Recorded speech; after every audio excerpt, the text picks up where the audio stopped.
All right, let's get right into it. We're going to tackle one of the most fundamental choices in all of networking, something that happens millions of times a second right under the hood of the internet. It's a decision that boils down to one simple question. Do you need your data to arrive perfectly, or do you need it to arrive fast? We're talking, of course, about TCP versus UDP. You know, every single time you click a link, join a video call, or download a file, your data has to pick a lane. Is it going to take the scenic route, the one that's carefully monitored, where every piece is accounted for? Or is it going to jump in the express lane, blasting through at top speed, no questions asked? This isn't just some random technical detail. This is a critical strategic choice that network architects and developers make every single day. Imagine for a second a world without these rules. You try to load a web page, and the text is all jumbled up, maybe some images are missing, or you download a big file, wait forever, and it just ends up being corrupted and completely useless. It would be total digital chaos.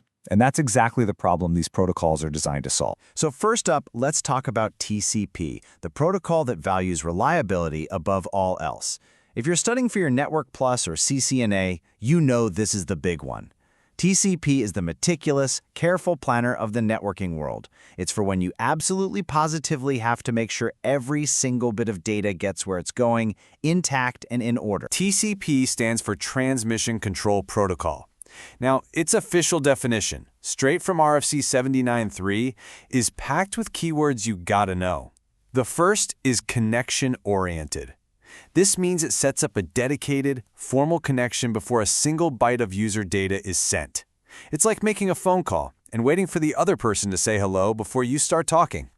And its whole mission is to provide reliable, ordered, and error-checked delivery. It's basically a promise. So, how does it actually keep that promise? Well, it's a multi-step process. We already mentioned it establishes a formal connection. But then, as the data flows, it's constantly checking in. The receiver has to send back acknowledgments, like little receipts saying, "Yep, got that packet." If a packet gets lost in transit, TCP notices it's missing and resends it.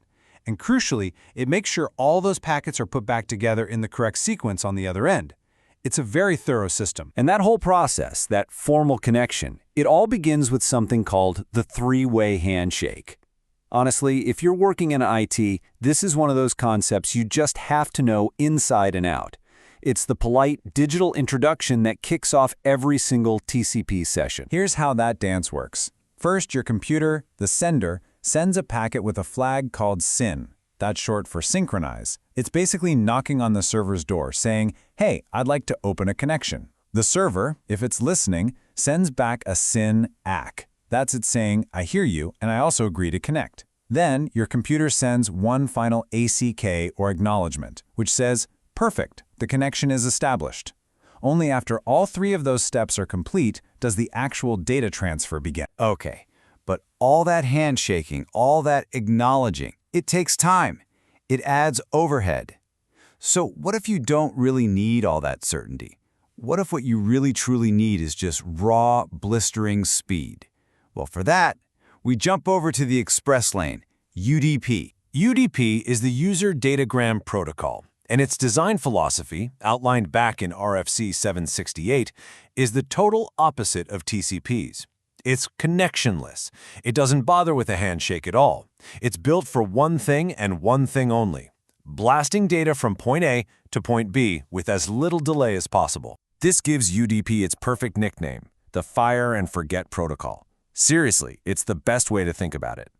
UDP packages up the data, fires it off toward the destination, and then it just moves on.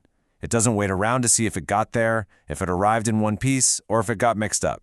It just fires and forgets. UDP's incredible speed comes from everything it doesn't do. Look at this list. No connection setup, no acknowledgments, no error checking, no resending lost packets. It strips out all the safety nets that TCP uses. The result is a much smaller data header, which means less data to send, and that translates to very low overhead and much higher speeds. So we've got TCP, the reliable planner, and UDP, the speedy sprinter. Let's put them right next to each other and compare them directly. For anyone designing a network or troubleshooting a slow app, this right here is the core of it. Understanding these trade-offs is everything. Let's just walk through this table, because it says it all. Connection. TCP is connection-oriented. It does the formal handshake. UDP is connection-less. It just starts sending. Reliability. TCP offers high reliability, a guaranteed delivery. UDP offers, well, no guarantee, best effort really. And that directly impacts speed. All of TCP's checks make it slower. UDP, by skipping them, is way faster. That's because of overhead. TCP's features create high overhead. UDP is lightweight and low overhead. And finally, ordering. TCP guarantees your packets arrive in the correct sequence. With UDP, it's a total free-for-all. So you see these massive differences, right? The obvious question is, how on earth do you decide which one to use? This brings us to the most important part of this whole explainer, making the right call in the real world. You go with TCP when getting the data there perfectly is non-negotiable. Think about email. You can't have a few words missing, right? Or browsing a secure website, or transferring a file. You need every single packet in the right order, period. On the other hand, you choose UDP when speed is the absolute king, and you can tolerate losing a little bit of data. This is perfect for live video streaming or online gaming. A tiny glitch or a dropped frame is way better than the whole thing pausing to buffer because it's waiting on a lost packet. Same goes for voice calls over the internet. And that's really the main takeaway here. Neither TCP nor UDP is better. They're just different tools for different jobs. Being a good network professional, a good developer, means knowing which tool to pull out of the toolbox for any given task. It's all about matching the protocol to the needs of the application. So I'll leave you with this question.